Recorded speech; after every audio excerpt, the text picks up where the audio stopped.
Hello दोस्तों, कैसे हैं आप सब। मैं प्रियांश शाह एक बार फिर से आपका स्वागत करता हूं मेरे इस यूट्यूब चैनल पर। जैसा कि दोस्तों हमने स्टूडेंट की डिमांड पर क्लास 10th के मैथ जो सब्जेक्ट है उसका 5th चैप्टर अर्थमेटिक प्रोग्रेशन हमने चालू किया था और वहां पर हमने देखा था उसका इंट्रोडक्शन कि अर्थमेटिक प्रोग्रेशन यानी कि एपी किसे कहते हैं और उसके अंदर क्या क्या टर्म थी, और साथ ही हमने एक्सरसाइज जो फर्स्ट एक्सरसाइज थी उसको भी हमने सॉल्व किया था। डिफरेंट टाइप के क्वेश्चंस थे, मैंने आपको क्वेश्चंस भी करवाए थे, होमवर्क भी करवाया था। तो साथ ही उसी के क्रम में आगे चलते हैं और आज हम लाए उसके ही आगे का पार्ट। जैसा कि लास्ट वीडियो में हमने देखा था कि फर्स्ट टर्म को आप A1 बोलते हैं या ए बोलते हैं, दूसरा उनके बीच के जो डिफरेंस होता है उसको अपन डी के नाम से जानते हैं, और n बराबर जितने भी टर्मों तक पूछा रहता है। तो चलिए स्टार्ट करते हैं आज का उसके आगे का ही टॉपिक। तो तब तक आप वीडियोस को लाइक करते रहें, चैनल को सब्सक्राइब कीजिए और साथ ही आप आपके सजेशन मुझे कमेंट बॉक्स में बताते रहें, ठीक है। तो चलिए दोस्तों स्टार्ट करते हैं आज का टॉपिक। देखिए आपको जनरली बता दिया था कि यदि फर्स्ट टर्म बराबर ए हो, क्या फर्स्ट टर्म बराबर ए, कॉमन डिफरेंस बराबर डी, और कोई टर्म दे रखी हो, टर्म की संख्या दे रखी है यानी कि 10 टर्म, 12 टर्म, 15 टर्म, कितने भी दे सकता है। तो आपको एक जनरल चीज बताई थी, जनरल टर्म क्या थी, an बराबर a plus n minus 1 multiply by D. ये आपकी क्या थी, जनरल टर्म। जब आपको ये सब दे रखा हो, ये क्या है आपकी जनरल टर्म, जनरल टर्म यानी जनरल फॉर्म, ये जो आपको दे रखा हो। अब देखिए इस सब के साथ साथ कभी कभी आपको एक चीज और दिखाई देती है, वो देती है लास्ट टर्म। आपके क्वेश्चन में वो क्वेश्चन आपको पूछेगा और वहां क्वेश्चन में लिखा हुआ आएगा लास्ट टर्म। तो जब आपके क्वेश्चन में लास्ट टर्म लिखा हुआ है तब ये फार्मूला थोड़ा सा चेंज हो जाएगा, ठीक है। तब ये फार्मूला थोड़ा सा चेंज हो जाएगा। देखना क्या, लास्ट टर्म यानी कि पीछे से आपको कोई टर्म पूछ रहा है, लास्ट टर्म पीछे से, तो वहां पर आ जाएगा ये एल सबसे पहले, ठीक है। लास्ट टर्म यानी कि एल, लास्ट का एल से इसको डिनोट करते हैं, ठीक है। LAST का एल फर्स्ट एक लेटर है, उसको क्या करते हैं, डिनोट करते हैं। तो जब बात करते हैं लास्ट टर्म के टर्म की, तो देखना तब इसका फार्मूला हो जाएगा l minus n minus 1 multiply by D, n minus 1 multiply by D. बहुत ही सिंपल सा है, देखना कैसे। अब ये टर्म कब लागू होगी, स्टार्ट से। जब आपको आगे से पूछेगा, आगे यानी ए को अपन ने क्या बोला था, फर्स्ट टर्म, तो जब आगे से स्टार्ट करेगा तो ये फार्मूला, और पीछे से लास्ट से पूछेगा तो ये फार्मूला, ठीक है। ध्यान रखना, बहुत ही सिंपल सा है। एक है a plus n minus 1 multiply by D, दूसरा है l minus n minus 1 multiply by D. जब आगे से पूछेगा तो an वाला a वाला, और जब पीछे से पूछेगा, लास्ट से पूछेगा तो n वाला, ठीक है। बहुत ही सिंपल सा है, आ गया करेक्ट। अब देखिए स्टार्ट करते हैं अपन फर्स्ट क्वेश्चन। अलग अलग टाइप के क्वेश्चन हैं, आप चेंज कर सकते हो। आपकी एक्सरसाइज में जो दे रखा है वो होमवर्क करते रहिएगा, आपको पता चल जाएगा। नेक्स्ट बहुत ही सिंपल सा क्वेश्चन है, find 30th term, find 30th term of given AP, ठीक है। फाइंड 30 मतलब तीसरी टर्म आपको निकालनी है, ठीक है। तीसरी टर्म निकालनी है और एपी दे रखी है आपको 10, 7 और 4 dot dot dot dot dash last. आगे बात समझ। अब देखना, एक बात कही थी कि जो एपी दे रखा है उसका फर्स्ट टर्म क्या कहलाता है, आपका ए या A1, ए भी बोल सकते हो या A1 भी बोल सकते हो। तो ए बराबर कितना हो गया आपके पास, 10। अब बात करते हैं कॉमन डिफरेंस की। मैंने कहा था कि कॉमन डिफरेंस निकालते हैं तो d बराबर A2 माइनस A1, ये आपको बता चुके हम प्रीवियस वीडियो में। तो 7 माइनस 10। अब देखिए कभी कभी बच्चा क्या करता है कि डिफरेंस क्या हो, पॉजिटिव में यहाँ, वो हर हमेशा सोचता है कि डिफरेंस पॉजिटिव में ही आएगा, जरूरी नहीं है डिफरेंस नेगेटिव में भी आ सकता है। तो कितना आया -3, ये तो एक हो गया। अब एक चीज और, बच्चे क्या करते हैं, स्टूडेंट अधिकतर यही गलती करते हैं कि एक टर्म निकाल के छोड़ देते हैं, बस एक निकाल दे इसलिए 3 आ गया। ऐसा नहीं करना है, आपको चेक करना है कि ये AP है या नहीं। तो एक टर्म निकाल दिया। नेक्स्ट एक और बात D बराबर A3 माइनस A2, कितना देगा 4 - 7 और माइनस का 3, तो आ गया। जब D सेम आ जाता है तो ये AP, यही हमने इंट्रोडक्शन के अंदर पढ़ा था कि जब कॉमन डिफरेंस सेम आ गया तो वो क्या कहलाएगा AP। तो ठीक है, अब आपको क्या निकालना है, A बराबर 10 जो दे रखा है, D बराबर कितना हो गया आपके पास -3, लेकिन 30th टर्म निकालनी है, तीसरी टर्म क्या निकालना है, तो 30 यहाँ पर क्या हो जाएगा n, तो n बराबर कितना हो गया 30। आएगा समझ में, देखना ये पहली, दूसरी, तीसरी, चौथी, पांचवी, छठी, 7, 8, 9, 10, 11, ऐसे ऐसे आपको कितने निकालनी है 30। तो लास्ट तीसरी टर्म में क्या होगा, यहाँ तक तो आपको समझ में आ गया। इसके आगे कंटिन्यू करते हैं, और आपको बताया था कि जब A दे रखा हो, D दे रखा हो और n दे रखा हो तो फार्मूला क्या लगेगा an पर। जनरल टर्म an बराबर a plus n minus 1 multiply by a, कितना दे रखा आपके पास 10, बीच में पॉजिटिव, n कितना 30, तो 30 माइनस 1 और d कितना हो जाएगा माइनस का 3। आई बात समझ में, वही चीज 10 प्लस 29 मल्टीप्लाई बाय -3 आ गया। अब ये यहाँ का यही रहेगा 10 का प्लस। अब करते हैं 29 में 3 का मल्टीप्लाई। देखना यहाँ पर अधिकतर लोग भी क्या करते हैं, गलती करते हैं, 29 में 3 का मल्टीप्लाई करना है, अधिकतर बच्चे क्या करते हैं, गलत करते हैं। आई बात समझ में आपको। अब रखो, चलो 29 मल्टीप्लाई बाय 3 करो, कितना हुआ 29 मल्टीप्लाई बाय 3, करो करो फटाफट करो।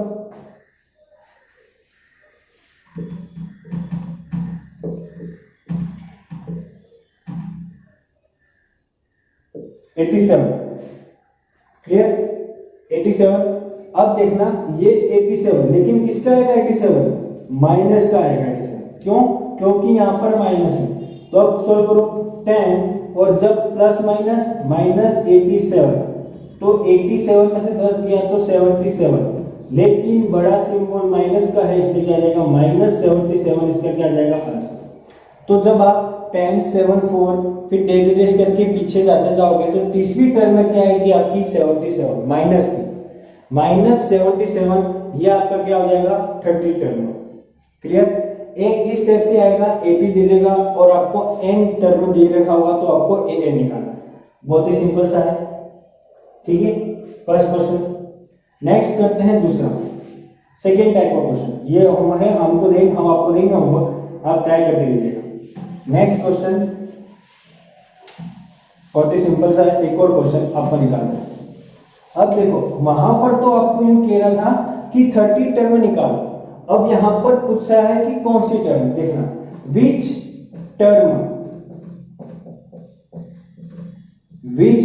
Term of AP, which term of AP 3, 15 और आगे चलते 3, 15, 27,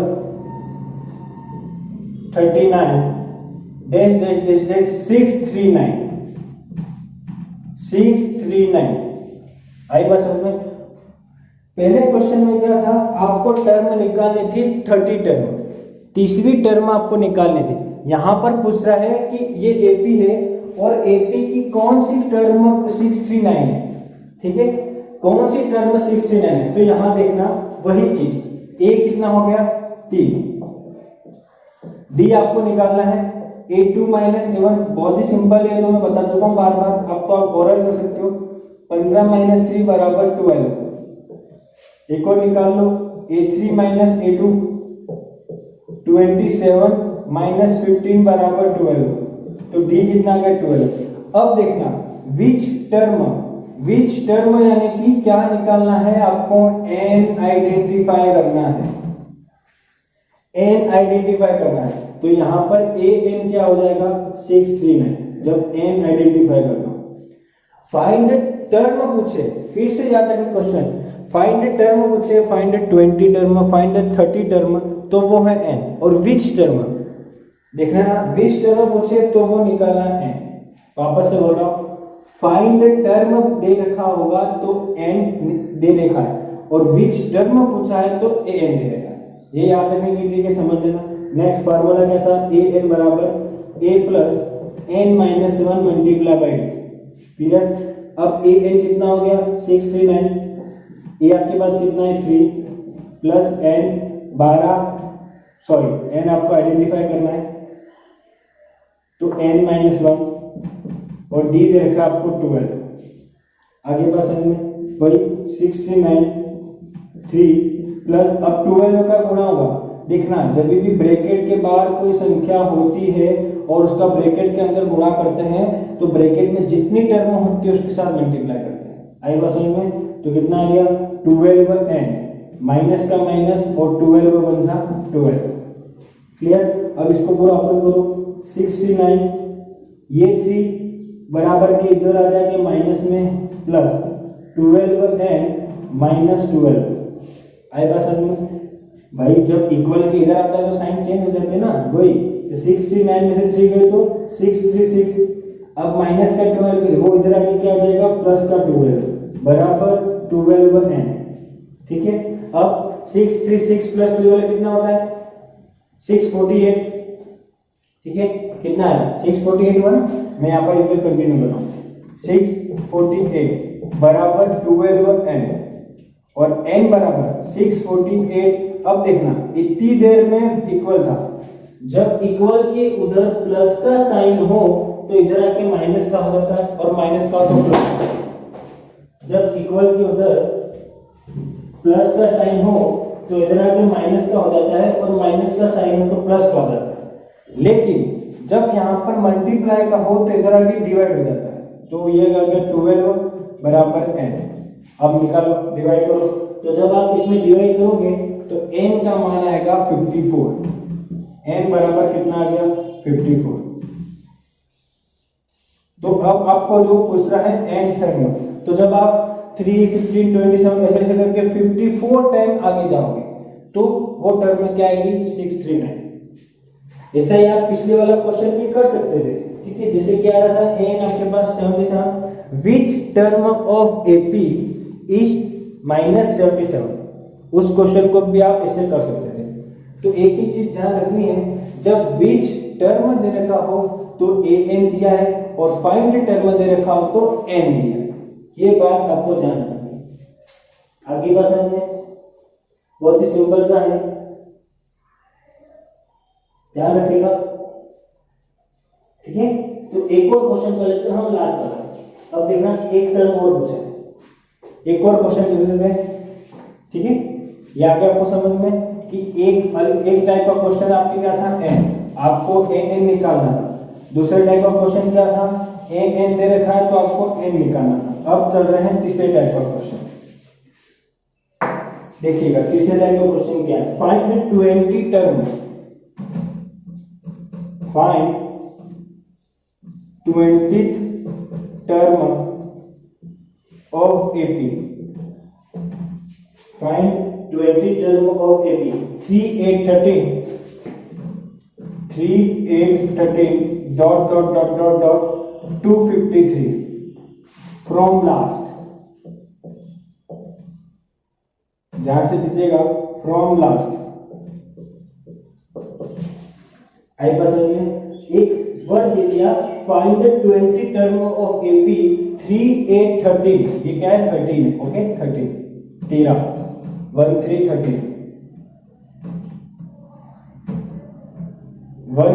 13 dot dot dot dot 2053 from last. अब देखिएगा फ्रॉम लास्ट का मतलब क्या है, 20 टर्म निकलनी, मैंने कहा फाइंड आ गया यानी कि n दे रखा है, और विच पूछा यानी कि an दे रखा है। 20 निकलनी ये फिक्स है, लेकिन कहां से निकालनी, फ्रॉम लास्ट पीछे से। अब देखना यहां पर फ्रॉम लास्ट नहीं दे रखा होगा, फ्रॉम लास्ट नहीं दे रखा होता तो अपन नॉर्मल फार्मूला लगाते a n plus n minus one multiply करिए, लेकिन यहाँ पर फ्रॉम लास्ट दे रखा है तो अब फार्मूला आपके पास क्या लगेगा, l minus n minus one multiply by d. आई बात समझ में? अब एल लास्ट यानी कि ये रहा, कितना हो गया 253 माइनस एन कितना हो गया 20 दे रखा है 20 माइनस वन, और डी तो आप निकाल लोगे 8 माइनस 3 बराबर 5, 13 माइनस 8 बराबर 5, और क्या क्या 5। बस सॉल्व करो, 253 minus 19 multiply by 5, 253 19 multiply by 5 बहुत इजी, कितना हो गया 95। अब आप माइनस करो 253 में से 95 कितना आ गया 158। तो जब आप पीछे से स्टार्ट करोगे, कितना पीछे से, यहाँ पीछे से स्टार्ट करोगे तो पीछे से स्टार्ट करने पर 20 टर्म कितनी आ जाएगी 158।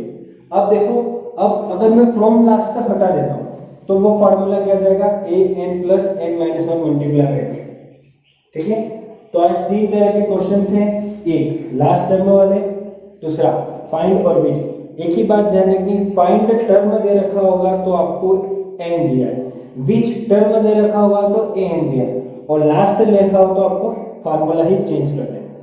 तो 3 टाइप्स के क्वेश्चन थे, मैं आपको और क्वेश्चन यहाँ पर होमवर्क पे दे देता हूँ, आप ट्राई कीजिएगा और उसका आंसर मुझे कमेंट बॉक्स में बताएगा, ठीक है। उसका आंसर मुझे आप कमेंट बॉक्स में बताइएगा। तो अब बात करते हैं होमवर्क की। चलिए होमवर्क फर्स्ट बहुत ही सिंपल सा देखिएगा, find 10th term, find 10th term of EP 2 7 12 question number 2, ठीक है। Which term of EP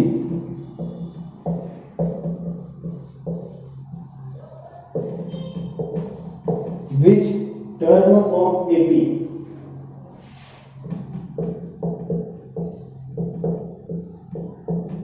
-81 minus है, ठीक है ना, ये डॉट में नीचे बना रखिए, ये dot dot dot dot dot -81 और पीछे question mark. Question number 3, find 11th term, find 11 term from last, find 11 term from last of AP